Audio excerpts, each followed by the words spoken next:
Yes, guys, welcome back to Chasing Green Arrows. That's what we try and do on this show. We can't always promise greens, but we can promise good vibes, can't we, Dean? How are you, mate? I'm okay, mate. Yeah, mostly red arrows for me this week. I'm just going to have a look, actually. Gay overall rank 524k I'm at right now. So not too bad, but that is down from where I was at. And that's largely because I messed up my captaincy. I was so torn between Isak and Chris Wood, as I talked about the other day. Yeah. And I was just like, Oh, I'm in an R and I'm in an R. I thought you were going to do it with Wood. You were so Always. close. And I was like, Isak. And do you know what's annoyed me most about doing the Isak thing? And I said this all along, that I wouldn't do it because it was the early kickoff. And here, when I wake up, that game is done because it's like 4:30 a.m. kickoff here. Yeah. So yeah, I'll wake up at like 6:37, and it's just like this deflating feeling. I guess I would have had the same feeling if I hadn't captained him and he scored a hat trick. But when I opened it up and I saw the scoreline, I was like, what? And then you see the 4 points and you're like, okay, you still want Chris Wood to do well, obviously, but got 12 points. Could have got 24 points from captaining Chris Wood and seeing someone 39 points for this game week. Oh, that would have been extremely helpful and actually would have got me a green arrow and probably would have a half decent uplift, even in a bad game, even from where I am right now, like take away. Yeah, I'd have got like 50 odd points. So yeah, that's not bad this week at all. I know a few people in our WhatsApp group on Chasing Green Arrows have been complaining about 50 points, but I was like, I'd take 50 points right now. But yeah, it was all right. How did your week go so far, mate? Yeah, I mean, all right. I think I'm on 40, but Palmer doesn't really count because everyone's got Palmer, but I've got Jackson tonight. I just want Jackson to match Chris Wood's points just for 1 week. Because if you've got Jackson, you almost certainly don't have Wood because everyone's got Isak and then probably a cheap guy, João Pedro Jimenez. Yeah. And he's obviously on the eye, he matches Chris Wood every week. You see the XG, you see the shot. He had 7 shots to Chris Wood's 1 last game week, the game week before last. And who got more points? Chris Wood every single time, right? But just once, I need Nico Jackson to hit a barn door. So let's see. I'll know more after the game week. I've got Enzo in my squad, who obviously is left out tonight as well. There's no Colwill. It's Chalobah and Tosin at centre back in a 2, which scares the life out of me. Reece James is back though. So yeah, it was going to be an interesting game tonight. Yeah, absolutely. Malaki says, crazy Monday. Dean has a new president. And West Ham bid £57 million for John Duran. CJ here to restore some normality. Yeah, not paying any attention to the presidency. Doesn't affect me. I'm English. John Duran. You do live very close to the Gulf of America. Have you heard that? He's going to rename it Gulf of America. It's just so insulting. It's so insulting. Yeah. And then you've got, this John Duran bid. I mean, if West Ham would have actually done that in the summer when they should have, great. You can't do it now. You can't do it now. You can't get Duran now, West Ham. You are not good enough to get John Duran now. That's not happening. So yeah, can't see that one coming through. Would they take this in the summer as well? Like, would 57 million in the summer been accepted? I think so. Yeah. Because the numbers in the summer, I don't think were quite that high in terms of the rumours. No. So that's. I don't even know where they're getting 57 million from right now, because what I was told was that they didn't have this sort of budget to even play with. If they've got 57 million to spend, then they could actually do a half decent job on fixing this team, and signing a couple of players. To be honest, I'd get a forward, and then I'd look at getting someone else in as well for that money. Taylor says Arsenal should be all over Duran. Yeah, I mean, it's definitely a better option for them. They haven't got that backup in attack, and you can't be throwing away 2-goal leads and in the manner that they did. And then you see what Liverpool did. I know that Darwin Núñez isn't like the best player in the world, but they've just always got different attacking options that can come up with a moment. And Arsenal just haven't got that. When they have days where it's not going into the net, they don't have any backup plan for that changing, and that's been a massive issue. So yeah, a lot to take in this game week. One of the things that I've really learned across this season, and I've got to stop doing, is like, I know like loads of people do this, but like when you're picking your team, you look for home fixtures, right? It just doesn't matter.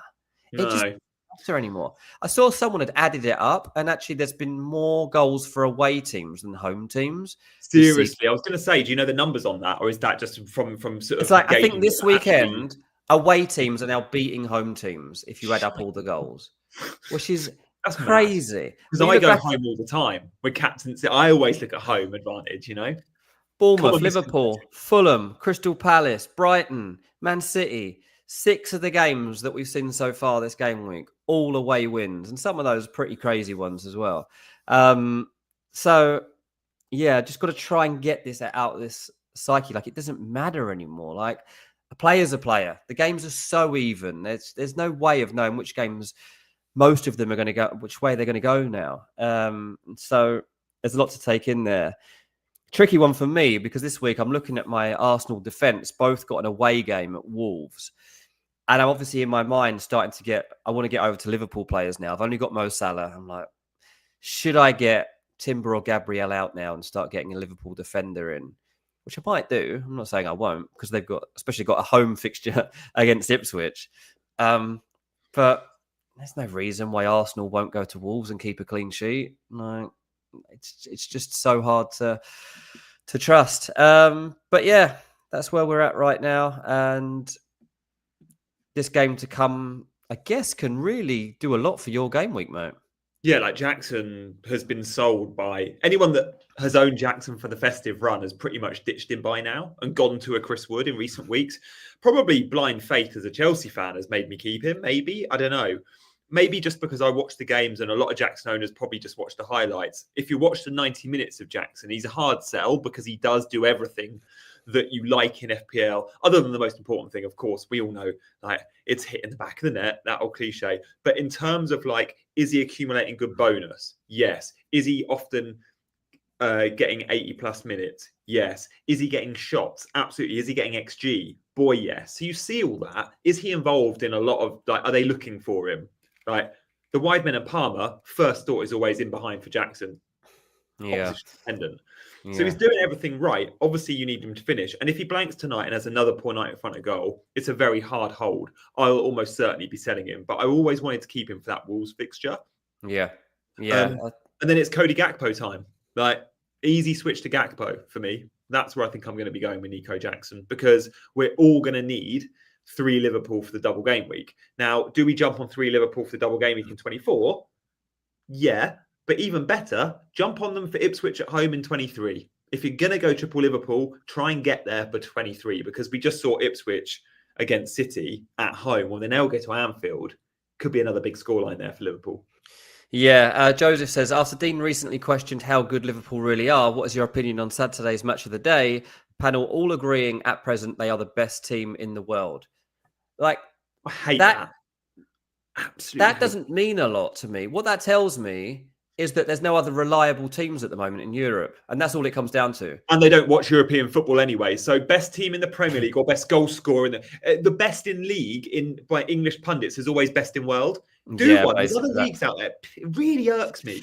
Yeah, that is true as well. But like, they are top of the Champions League. So like there is that. Yeah. And they have been, like, in terms of like getting the results, like managing to churn out the moments, like, yes, Liverpool can do it. But are they capable of like wowing me like week after week? No. So like, I've seen better Liverpool teams than this. I've seen definitely many better title winning teams than this. At the moment, Liverpool just have like a belief, maybe a resilience, as well as like good play. I'm not saying they're not a good team, but they're not that much better than Arsenal. It's just that Arsenal have suffered like really key injuries and haven't been able to finish chances. Like, if you look at underlying metrics across this season, Liverpool have quite often overperformed and Arsenal have kind of underperformed. That's changed recently. And I mean, like, the wins like the one against Brentford, like, I can't say they didn't deserve that. I mean, they've had nearly 40 shots at goal. I mean, that's crazy. If they continue, they did it, Nottingham Forest, they got 20 odd shots away at goal. That's crazy. But they're going to win the league because there isn't any proper competition for them in this league.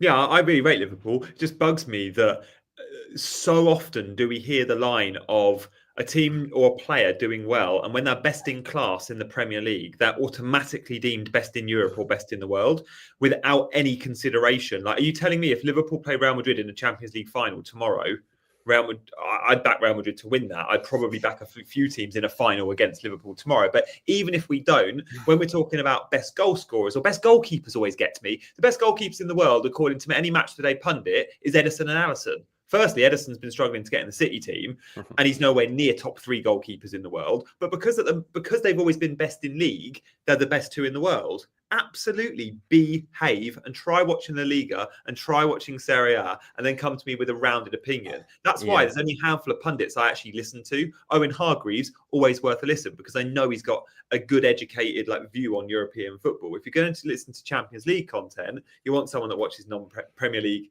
only. Yeah, I mean, Real Madrid obviously haven't been that good across consistently this season, but what they have done now is they've got Mbappe firing again. Mbappe finally understands it. He's starting to score goals again. Madrid always come to life in the second half of the season. This is the business end. Vinny will start doing it in the Champions League, and Mbappe's going to do it week after week. Madrid are the team. If you like European football, come and listen to Ranks FC, my other podcast. One of the best European football podcasts out there. Not that I'm biased or anything. But yeah, there is that. So I don't think Liverpool are as good as some people think they are, but I do think that they're going to win the league because they haven't got any proper competition. CH says, doesn't Salah do this every year? He has a lull during this period and picks up at the end of the season. I don't know if he does exactly this every year, but it's not a total surprise that he has eased off in the last 2 games. And this is exactly why last week I was talking about the fact that I know I'm going to end up getting off Salah and onto Haaland. I know I'm going to do that. I've just got to figure out when that's going to be. Obviously, Salah's got a double coming up, so I definitely wasn't going to do it yet. But City potentially are finding their groove. I don't know if the 6-0 over Ipswich is something we can trust. We'll have to wait to see. I mean, we'll task you in a second about Phil Foden and whether you're going to be going back there. But yeah, 12 Salah, minutes 53. Salah is Salah's an interesting one, because typically he's been the reason that Liverpool have turned up even in games when they've found it hard, but not necessarily going to be the ongoing case. It looks like others might pitch in, and when Jota comes back, maybe we got to see a bit more from him. But let's ask them, mate, about Phil Foden. Any regrets over not sticking with him? Any desire to trust him again?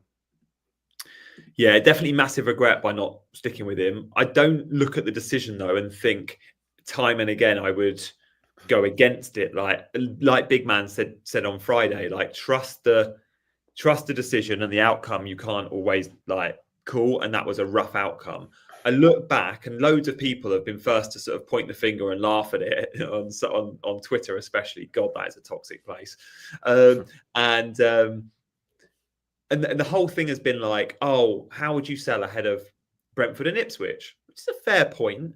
But my argument was, if you'd owned Phil Foden for the 2 games before that, which I did, where he got a 6 and an 8 pointer, I got some returns, I was bloody lucky. He was bad. Phil Foden was bad. He happened to return, and City was still bad, but they happened to score a couple of goals. The Brentford game, it is what it is.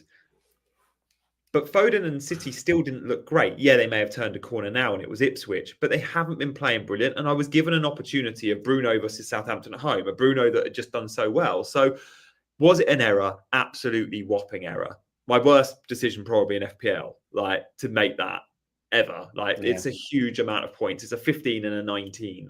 You're not going to find that again this season. But is he someone I'd be buying right now? No. He still isn't. I still haven't seen enough, even with those 2 hauls, and the City fixtures are now turning. So, yeah, it is what it is, as the kids say. I am slightly over it now. I wasn't over it yesterday. I'm over it today, I think. Oh, yeah. It is interesting. I don't think he's been sensational, but it is form at this point. He is turning it into form. They're not all one-offs. So, and with everyone that hits the back of the net, he's getting his goal celebrations back, and you're starting to think, okay, he's believing in himself again. The guy's been shot of all confidence ever since the Euros. He's been on the floor, And now, finally, it seems like he's coming back. So, yeah, the next 2 fixtures obviously don't look good. Chelsea at home and Arsenal away. But Chelsea at home isn't that bad a fixture, to be honest with you. Arsenal away, not great. Then Newcastle and Liverpool follow that. But after that point, once they get to Tottenham, that tough. four, I mean, Arsenal away is the toughest game you could ask for in the league. And that's in the I just wouldn't bother. Like nobody else is going to bother, so I'm not going to bother. Basically, is how. Yeah, I mean, Maliki says he'll probably buy Foden, and Maliki's a sort of manager that probably would, and I don't hate it. It's not one for me, Maliki, but there has been a big tactical shift. I haven't got the images to show you guys, but in the last 2 games, Rico Lewis hasn't started. Rico Lewis at right back inverts; it keeps Foden wide. Last 2 games, he's played an out-and-out right back that overlaps. He's played Mateus Nunes there. And that means Foden, you look at Foden's average position in these 2 games, of which I've tried not looking at because he's not been in my team, he's been way more central. Yes, he's playing on the right, but because he's got an overlapping fullback, he doesn't have to hog the touchline. And he was having to do that when Rico Lewis was at right back. So that's been a big shift. Yeah, I think as well, you've got to consider Man City are making these signings. So Kusanov has just come in, he's a defender, which might change the way they set up at the back in terms of pushing players into different positions. Marmoush is now also involved in the Man City team. So like that will affect things too. But Kevin De Bruyne was back on the scene yesterday. He was leading them out. He was putting in decent performances. I still think he's probably done at Man City. I can't see a way that they give him a new contract. I'm still waiting for him to come and join me out here in San Diego and sign for San Diego FC. But I spoke to someone out here the other day. It was like, we've had chats, but nothing is agreed. And San Diego still have 1 DP spot open, which is, I believe, being left open for Kevin De Bruyne a little bit longer. But he wouldn't be expected to arrive, obviously, right now anyway. But as soon as Man City do start hitting form, you obviously have to start paying attention to them. It's just because they've got 4 like really difficult games to judge coming up. Otherwise, if they had the next spell of games where it was Forest, Brighton, Leicester, Man United, if that was the games coming up, I'll be looking to get Foden and Haaland probably. It's just I don't think many other people are going to bother, so I'm probably not either. Yeah, okay. I hear that. Guys, let us know your take there on Foden. And thank you guys for all hitting that like button. I can see a few of you have, but there's over 200 of you watching. If you want to support the channel in any way, shape or form, the 2 best ways are liking and subscribing. If you're wondering why you can't add your comment to the chat, by the way, it is set to subscribers only. So make sure you're hitting those buttons to support us. We want to get to 10K by the end of the season. And that's surely very, very possible. Should we talk Liverpool? Because they play Champions League on Tuesday against Lille, and then it's Ipswich at the weekend. We maybe don't want to commit to a Liverpool player until just pre-Ipswich, because we might get a leak, and they're the first game of the game. You can obviously, they play in the Champions League first. But if we're going triple Liverpool, and let's not talk Salah and Trent. Let's just assume the vast majority that want them can have them or will get them. Where's the 3rd Liverpool slot? Is it Alisson? Is it Van Dijk? Is it Konate? Or is it an attacker? And if it's an attacker, has to be Gakpo, doesn't it? Just for the minutes. He started the last 10 games in the Premier League, Gakpo. Diaz and Jota, when he's fit in and out, and Darwin, they're just 2 minutes risky, aren't they? I think so, yeah. My temptation is to go with Van Dijk or Alisson at the moment. Obviously, I've slated Trent too often to pick him. I'm not going back on my word on that. So yeah, I think this is one of the things I was thinking. I was like, am I better off with Van Dijk than Gabriel now? Or am I as well off at least? I don't think you have perhaps the same goal threat, given that Gabriel loves to get on the end of those Declan Rice corners. But in terms of the consistency that Liverpool are showing, I do feel like I'm missing out on not having any Liverpool defenders at this point.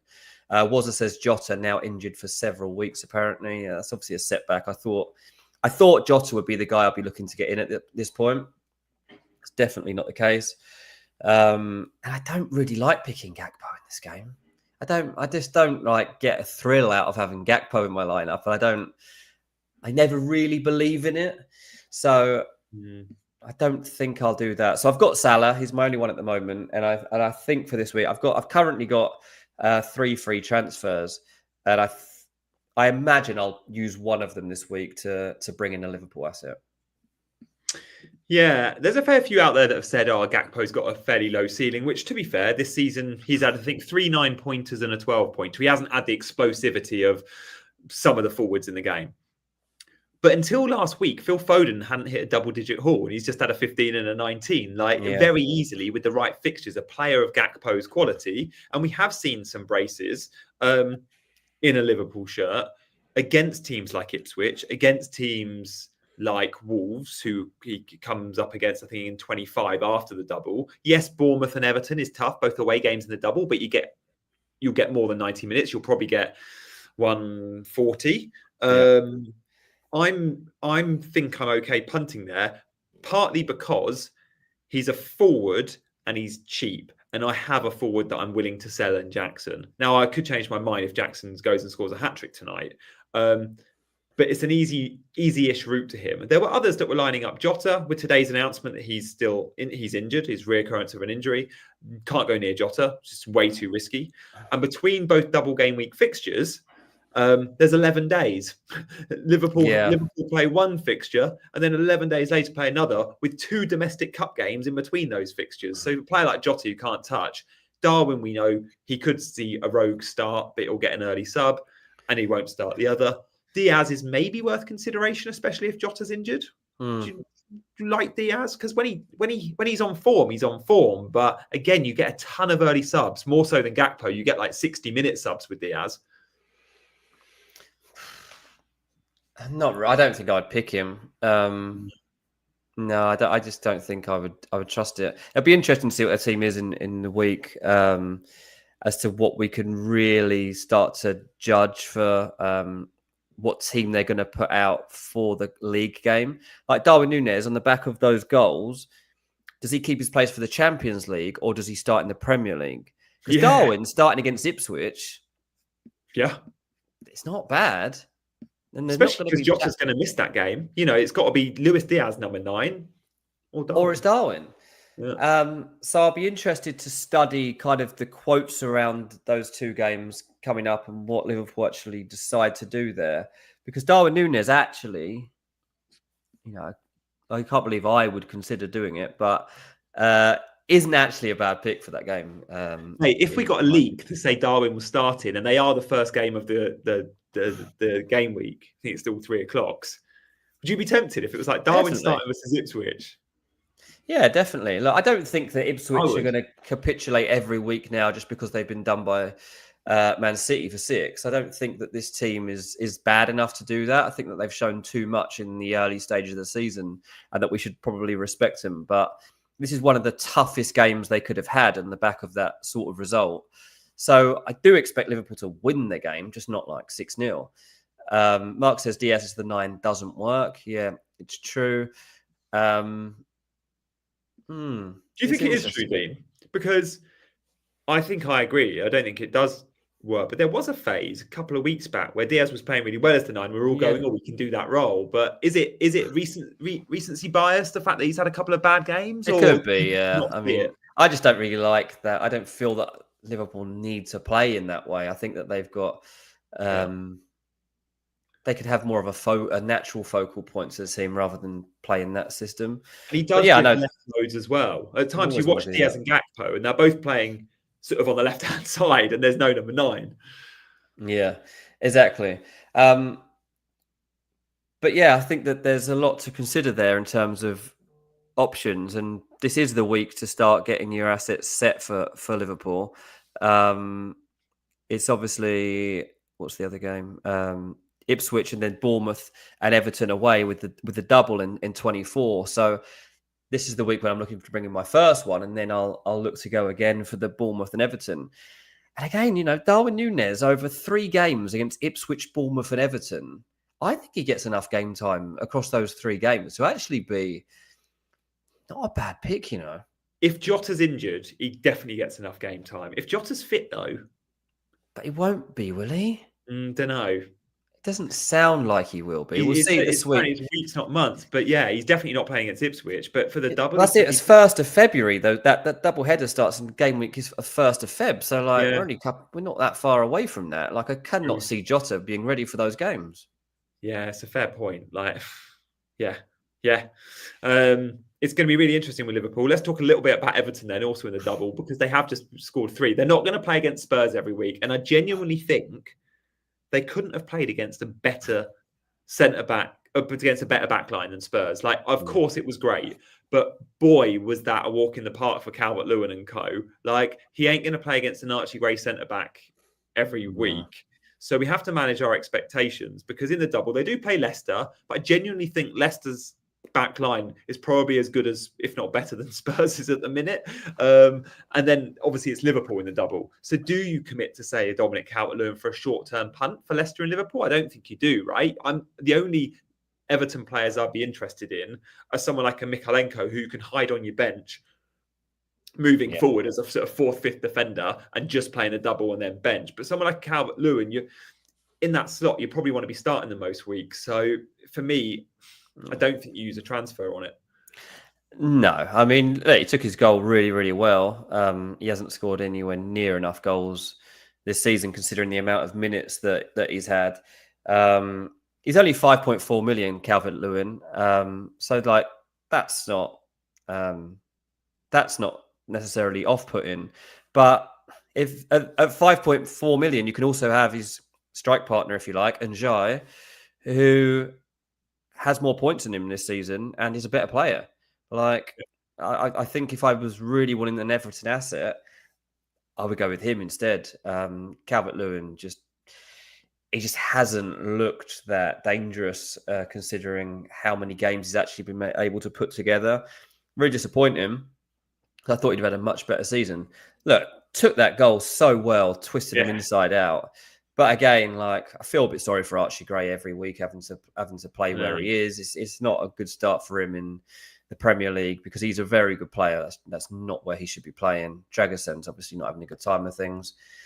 So yeah, I'm not going to read too deeply into it. Obviously, like the Leicester game, there's potential for either of these guys, but I'd probably say Njai would be my Everton pick if I really wanted to pick a forward. Yeah, he took his goal so well as well, and he scored a banger. He's really good, mate. He's a very good player. I was surprised when Everton got him. Not surprised, but I was like, oh, I'm surprised you want to go play for a Sean Dyche team, because he was such a baller in the Championship, and Sean Dyche isn't the sort of manager that has silky players like that. Yeah, that's true. A few people saying his data is horrendous, doesn't take penalties. Yeah, I'm not saying I'm picking him. I'm not picking him, but I'm not picking Calvert-Lewin either. Like, Calvert-Lewin might have pens, he might get in better positions, but he hasn't been a goal threat.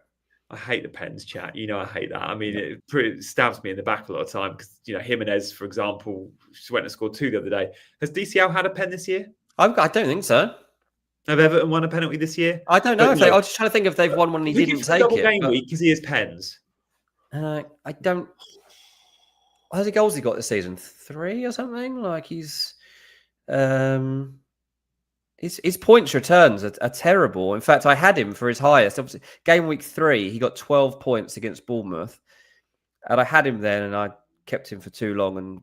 And further down the road, he was just getting 1s and 2s.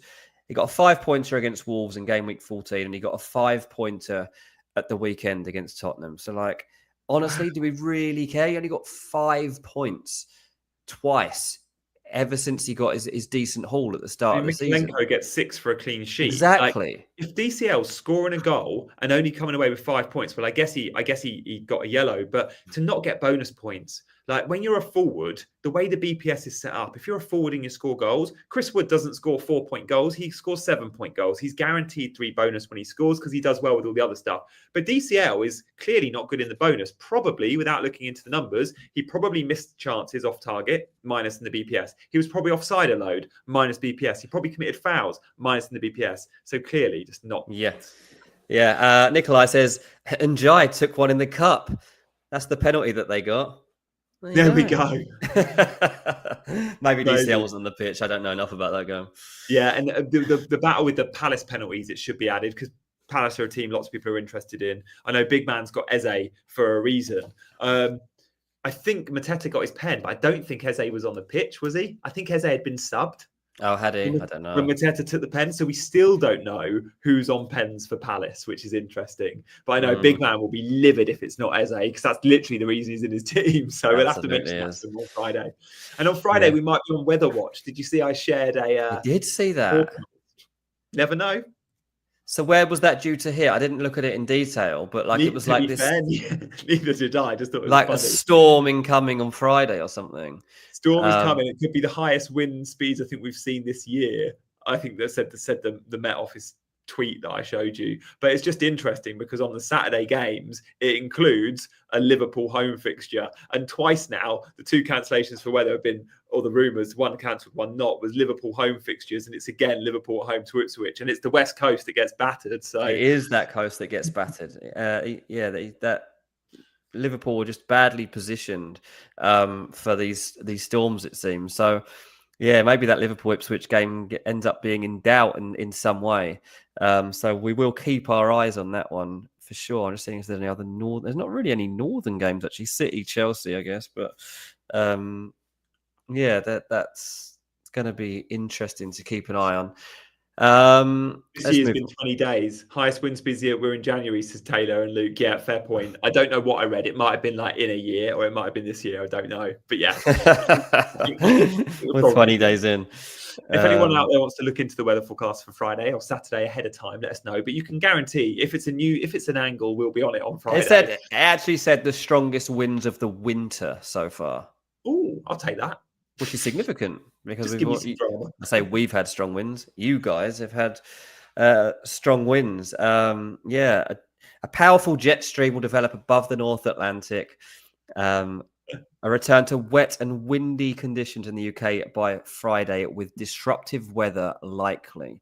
Jet streams of up to 250 miles an hour. There you go. You can't play football in that. That's ridiculous. There we go.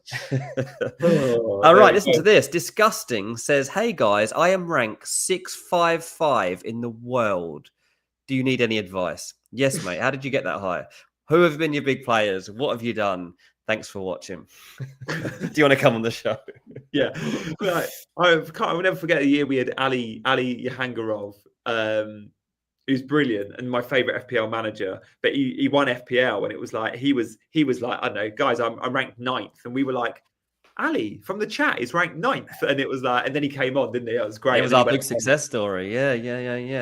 We were the only YouTube channel he watched. Mate, if once you win FPL, I know he's still playing it. I've seen him in a couple of leagues and stuff. Yeah. I would have just left it at that point. He's at like 2 million this year. He's having a nightmare, and he did last year. But I'm with you. I'd mic drop. I think I'd just be like, I'm done here. Like, if anyone wants to pay me for like as a consultant, then let me know. You sound like Big Man. Honestly, that's what I'll be. I'm not doing my own team. It doesn't get any better. That's what Big Man did when he finished 4th. He just became a consultant. It's perfect. Brian, 2.7 million. My guy, come on, Brian, you can do it.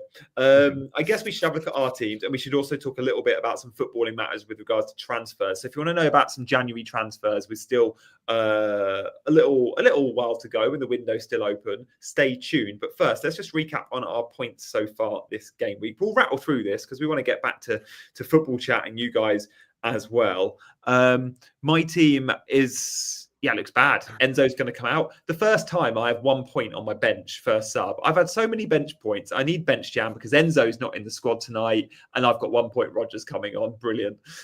Within a 5-minute window, I had a Matt Sales clean sheet wipeout and João Pedro goal disallowed at Old Trafford. That sucked. And yeah, it's all on Jackson. Can you do a Chris Wood? Come on, Jackson. Just match Chris Wood once. Did you see that Chris Wood assist? Yes. Yeah. So Chris Wood. Chris Wood, mate, hero. I'm still gutted I didn't captain him because I really did believe in this guy. But yeah, who would you rather have up front for Chelsea today? Nicholas Jackson or Chris Wood? Chris Wood. He can finish. I just want, and do you know what? We've got way more creativity than Forest. Like, imagine Palmer playing with Chris Wood. He just put it on a sixpence. Yeah, he did. It was lovely cross from Aina. Aina like saved me too. I needed his points as well as the Chris Wood points, so that was handy to get that assist. But yeah, we'll see. At some point, surely the bubble bursts. But Forest are absolutely flying. Just got a text here that there's no way that West Ham are going to go back in for John Duran. They don't have any more money than the 57 million that they've already offered.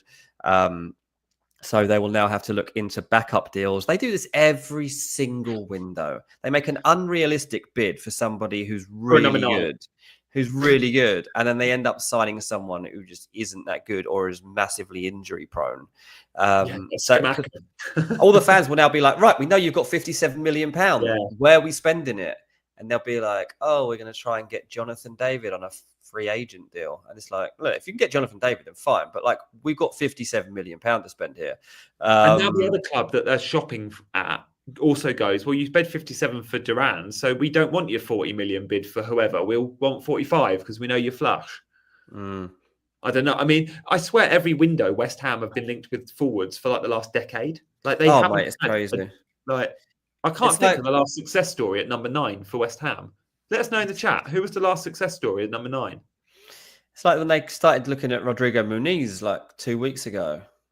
Yeah, it was good sources saying like they're going to go for Muniz. I was like, they're not getting Muniz. Fulham have got 2 strikers. Yeah. And they ain't letting him go. Like, one of them's quite old. Like Jimenez isn't exactly, Like they rotate the spot. Like they are not getting Muniz. And then like Marcus Silva's come out. It's like, no, not happening. They do this all the time. They go after players who literally aren't gettable. So yeah, very strange indeed. Carlton Cole, yeah, maybe. Seb Haller. Yeah, they managed to make him rubbish. Yeah, Seb Haller didn't work out at all. Jesse Lingard. Yeah, Michael Antonio is probably as good as it got, and he wasn't even supposed to be that. John Hartson, all the way back to John Hartson. Yeah. Guys, we'll see Dean's team. Keep your West Ham. Arnautovic for a little bit. Yeah, he had one good season. Yeah, it was okay for a while. Before he moved to Italy. Andy Carroll, keep him coming. Dean, your team. Yeah, fair play on Aina. Timber and Gabriel. Are you selling one of them?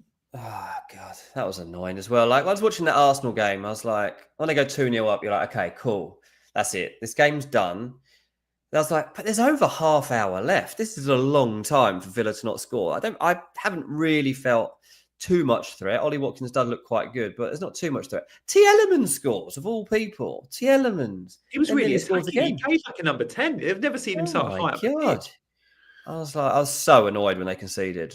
Yeah, I was happy because I'm like the only person on FPL Twitter with no Arsenal defence. That's a big relief, yeah.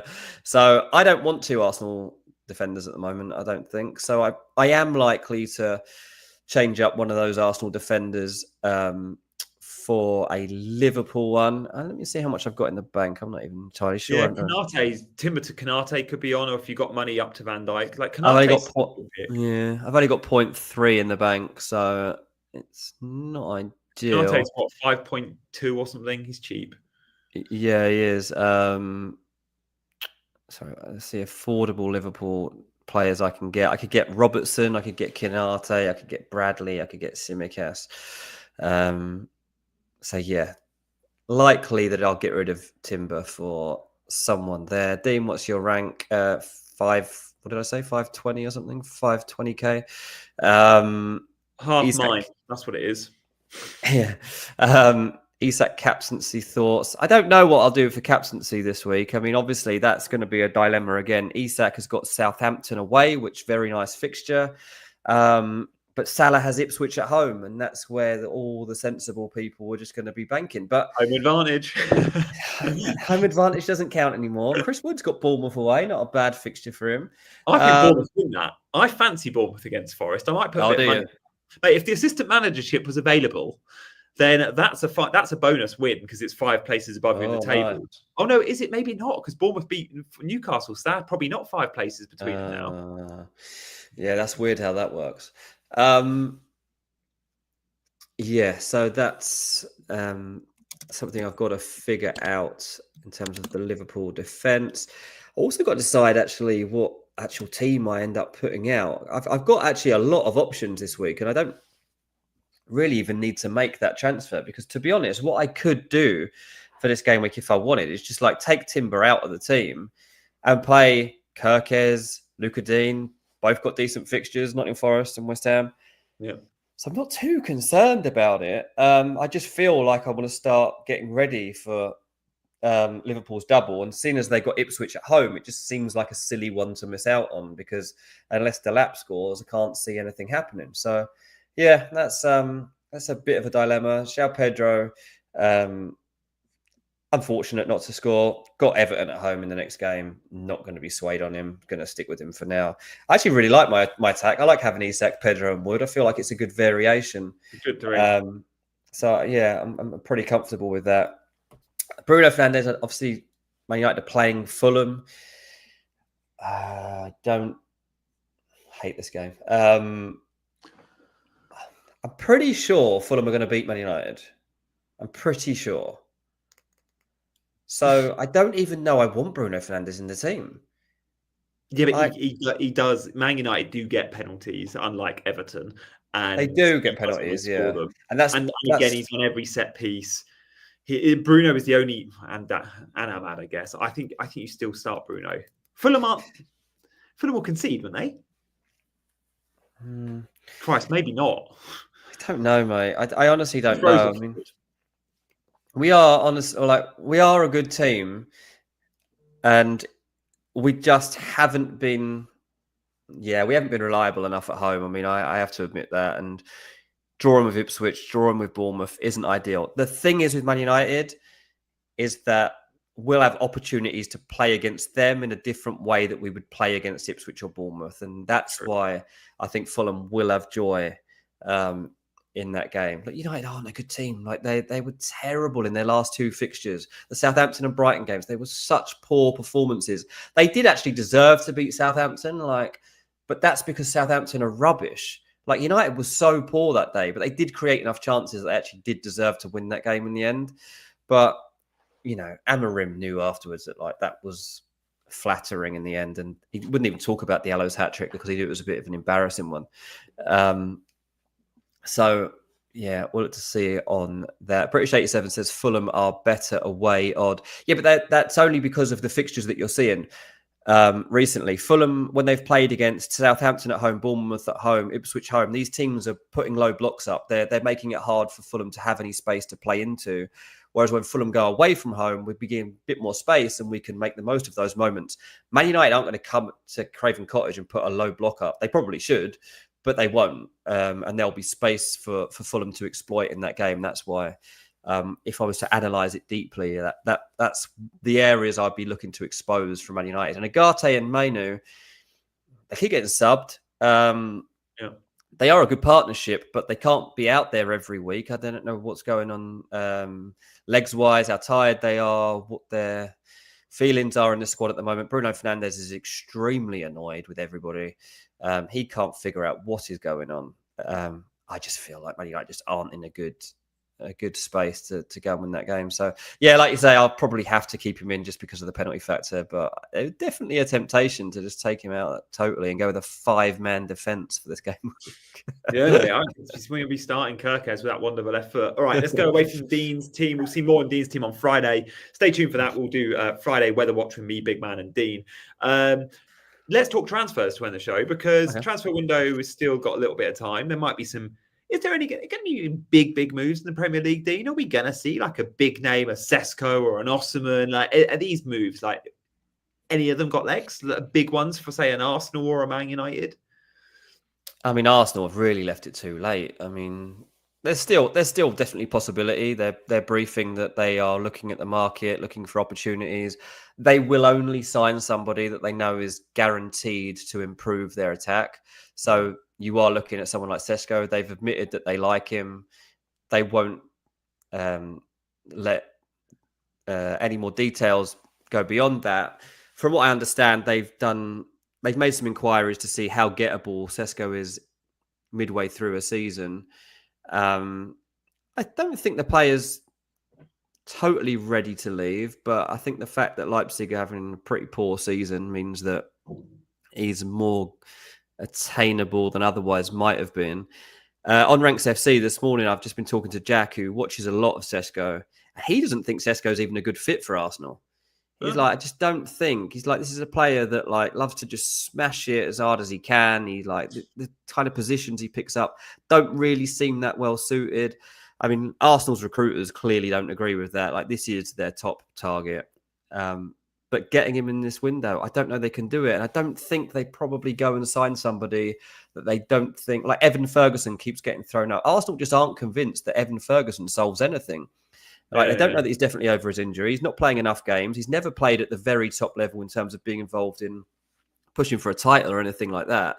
So I can completely see why they wouldn't go and sign Evan Ferguson. Man United want to do something. They're in talks with Patrick Dorgu. They're opening up right now. He definitely was not their top target to go for on the left side. Doesn't sound like United. Not going for it, not getting their top target. Well, their top targets are ungettable. Like, you can't get Anthony Robinson. You can't get Kirkes, Ait-Nouri. Like, all these guys, they just can't get at the moment. So Dorgu is somebody that Tottenham have gone after, and Liverpool have had a look at. Man United now starting to make inroads. I wouldn't be wholly convinced that they end up getting him because they haven't really got the funds to finance that at the moment. They're trying to shift Rashford and Anthony this week. Garnacho possibly as well. Do you reckon that happens, Garnacho? Like, Napoli's 50 million is a lot of money, and money United perhaps need. But do they really want to be selling Garnacho? They don't really want to be selling Garnacho, but Garnacho himself, I wouldn't say is totally committed to Man United under Amorim. I think that's probably the best way to describe it. And they don't want players that aren't totally committed or don't fit into the system. And Garnacho might tick both of those boxes. I mean, I like Garnacho in terms of what he is as a natural footballer, when he broke through, getting at people, winning pens, getting goals and assists from out wide, cutting in. I think he's great, but we're not seeing that from him really. And in a system with wing-backs where he's a winger and they don't play with wingers. Yeah. I would like to see, especially for FPL reasons, United sign a forward that could bring some life to their team and our teams. Is it Osman? Because I thought Osman, I'd read, like, might have been one of your write-ups on Gimme Sport. With Osman, there is a release clause, right? And the release clause can be activated in January, and it's something like 80 million. It's not a huge amount of money. Man United don't have anywhere near that amount of money right now. They just don't have anything close to that. Like, they'll Arsenal, no, like Osman, 80 million for Osman feels like an all right. Yeah, I think United will go for Osimhen in the summer. I don't think they can do it now, and I don't think Arsenal are convinced on Osimhen for some reason. They think he fits their system. I mean, I would just get a goal scorer at this point, but what do I know? But yeah, United don't want loan players. That's the other thing. Like, I think they probably have to end up considering loan players, but they only want players that are going to stay with them beyond this season, so they can actually be part of things rather than just come in for a few months. So let's wait to see whether they end up doing that. Oh, Paul's just gifted a membership. Thank you, mate. That's very kind of you. Let's see who picks that up. Congrats to whoever does.